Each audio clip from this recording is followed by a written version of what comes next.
രൂപയിൽ നിന്ന് 1,72,26,000 രൂപയായി വെട്ടിക്കുറച്ചിരിക്കുകയാണ്.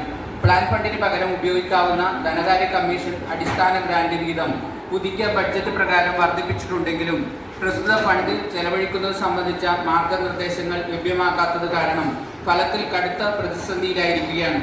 ധനകാര്യ കമ്മീഷൻ ഗ്രാന്റ് വാർഷിക പദ്ധതിയുടെ ഭാഗമാക്കേണ്ടതില്ലെന്നാണ് നിലവിലുള്ള നിർദ്ദേശം.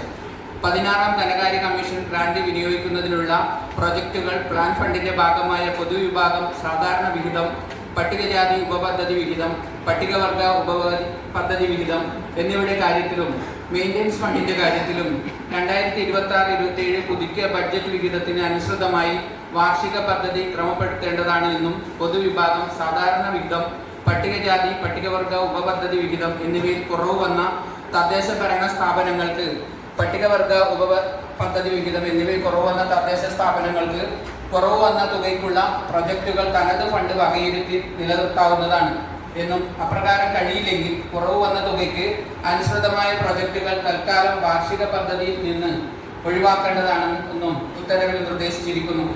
മുൻ വർഷം പ്ലാൻ ഫണ്ട് 3ാം ഗഡു ലഭ്യമാകാതിരുന്ന സാഹചര്യത്തിൽ പുതിയതായി ലഭിക്കുന്ന പ്ലാൻ ഫണ്ടിൽ നിന്ന് വേണം സ്പിൽ ഓവർ പദ്ധതിക്കുള്ള പണം കണ്ടെത്താനെന്നതും വലിയ പ്രതിസന്ധിയാണ് സൃഷ്ടിച്ചിരിക്കുന്നത്.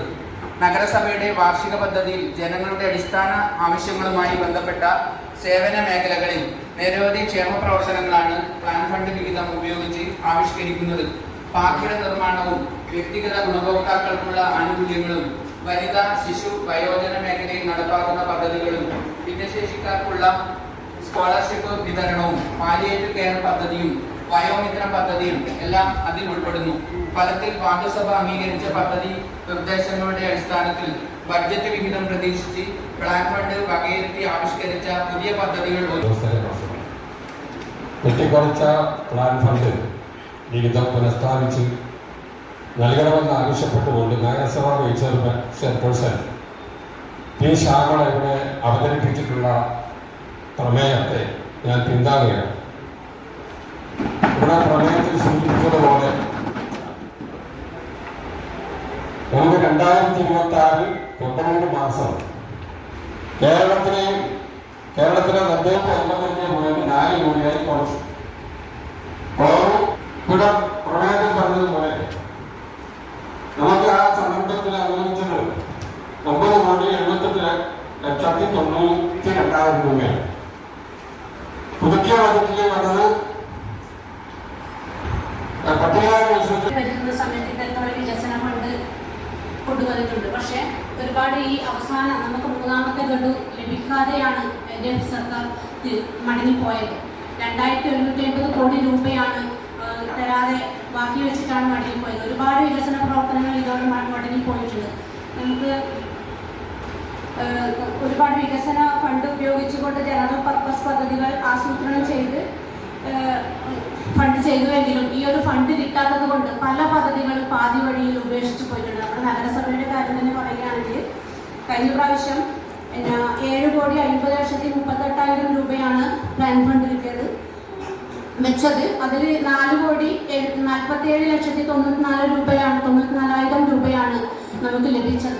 അതിൽ 3ാമത്തെ ഗഡു 3,02,02,44,000 രൂപ കിട്ടിയിട്ടില്ല. നമുക്കിവിടെ ഒരുപാട് പദ്ധതികൾ നമുക്കിവിടെ എടുത്തു പറയുകയാണെങ്കിൽ നമ്മുടെ ഭവന പദ്ധതി കഴിഞ്ഞ വർഷത്തെ ഒരു ഗഡുവും കൊടുക്കാൻ സാധിച്ചിട്ടില്ല. അതുപോലെ തന്നെ പാവപ്പെട്ട ക്ഷീരകർഷകർക്കുള്ള ഇൻസെൻറ്റീവ്, അയ്യങ്കാലി തൊഴിലുറപ്പ് പദ്ധതികൾക്കുള്ള പദ്ധതി വിഹിതം ഒന്നും നമുക്ക് കൊടുക്കാൻ കഴിഞ്ഞിട്ടില്ല. അതുകൊണ്ട് തന്നെ ഈ ഒരു എല്ലാ സമയത്തും LDFിൻ്റെ സമയത്തും ഇതുപോലെ നമ്മളിപ്പോൾ വന്നിട്ട് 6 മാസമായി. കഴിഞ്ഞ 3ാമത്തെ ഗഡു ലഭിക്കാത്തത് കൊണ്ട് ഒരു പ്രമേയം ഇവിടെ ആരും അവതരിപ്പിച്ചു കാണില്ല.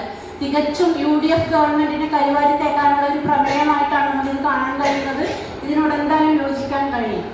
വൈസ് ചെയർമാൻ ഇവിടെ അവതരിപ്പിച്ച പ്രമേയത്തിൽ അതിൽ തന്നെ പറയുന്നുണ്ട്, അതായത് ബഡ്ജറ്റ് പ്രകാരം വർദ്ധിപ്പിച്ചിട്ടുണ്ടെങ്കിലും പ്രസ്തുത ഫണ്ട് ചെലവഴിക്കുന്നത് സംബന്ധിച്ച മാർഗനിർദ്ദേശം ലഭ്യമാകാത്ത കാരണം ഫലത്തിൽ കടുത്ത പ്രതിസന്ധിയിലായിരിക്കുകയാണ്.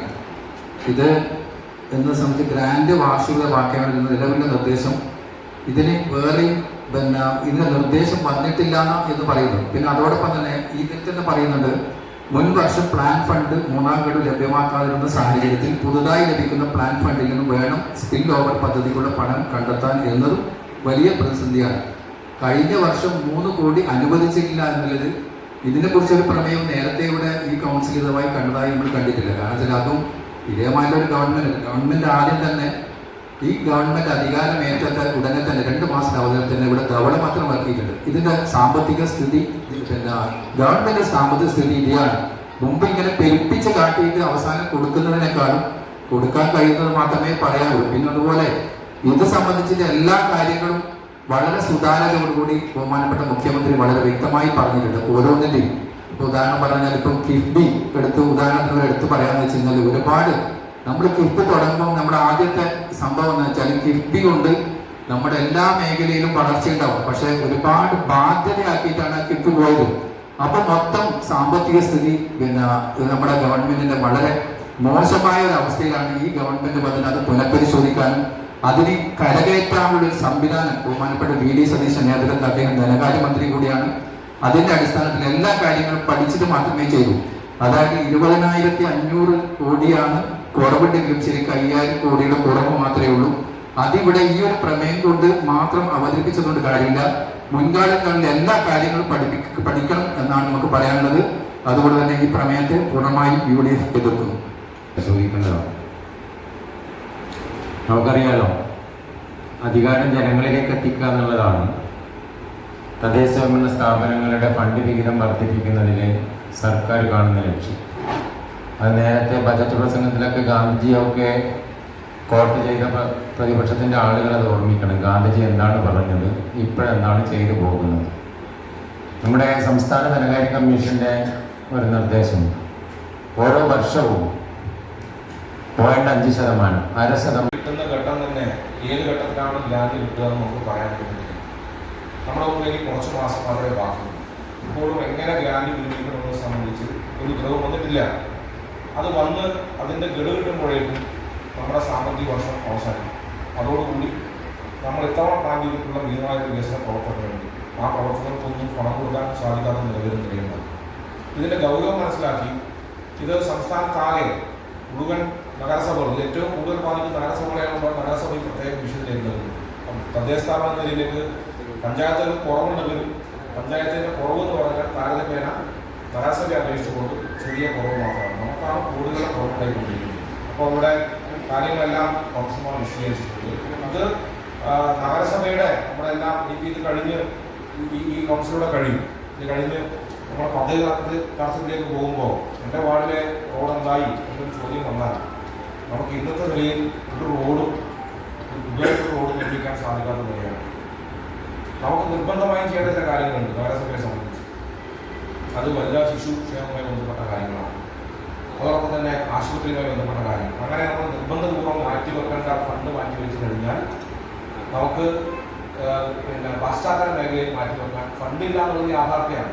ആ യാഥാർത്ഥ്യം മുഴുവൻ കൗൺസിലർമാരും നോക്കുമ്പോൾ ഈ പ്രമേയം ഐക്യകണ്ഠേന പരിഗണന നഗരസഭ പാസാക്കി അത് ഗവൺമെന്റിലേക്ക് അയക്കണം എന്നതാണ് ഞങ്ങൾ ചെയർമാൻ നിലയിൽ സൂചിപ്പിക്കേണ്ടത്.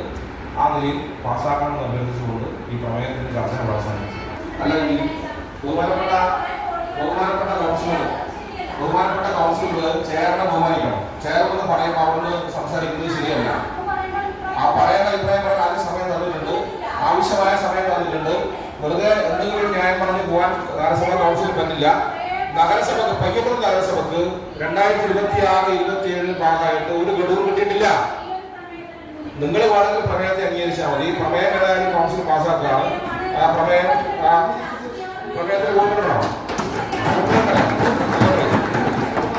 സെക്രട്ടറി പ്രമേയം വോട്ടിടണമായിരുന്നല്ലോ, കേട്ടോ? പ്രമേയം പാസ്സായി.